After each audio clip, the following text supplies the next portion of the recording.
where do you find these additional resources? Now, there's instructions for each exercise, and this is something I find not many people know about the app that I do want to share, because this makes it a lot easier to learn about how to perform dynamometry testing.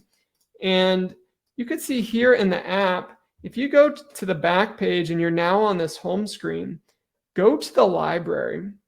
And in the library, K-Pedia is amazing.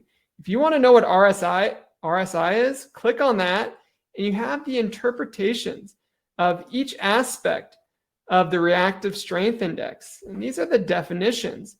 If you want to know what, for example, in the squat jump, what does it really mean by jump height in centimeters? These are all based on or characterized by the different tests and measures. You can select the category, strength, for example, gripping. What does it mean? What does time to F max mean? And it gives you that information. So K-Pedia is a great encyclopedia or dictionary of these definitions that you can utilize. Now, the test bank is what I showed you. These are all the different tests. We already went over that. The bookshelf, this is super helpful.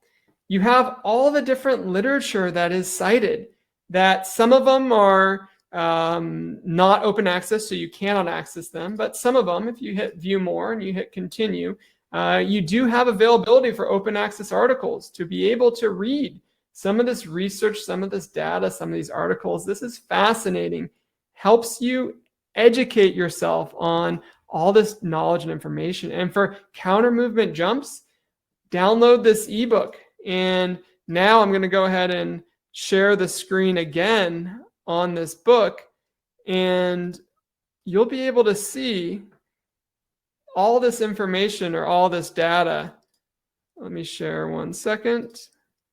Window.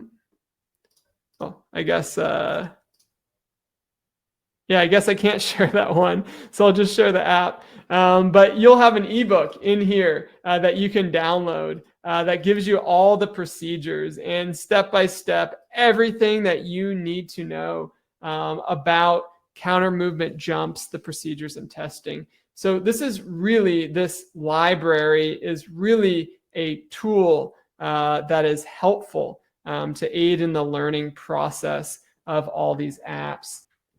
This is a good question. This one is from Felipe. Is there a place where we can find information about technical error, accuracy, and precision of each of the instruments? We need to report this information.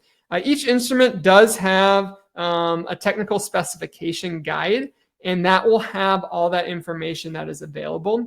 If you need any information that's outside of that, you can request it. And that's a support request that can go right to Kinvent that can give you that additional information. So that is all of our time today for the formal presentation.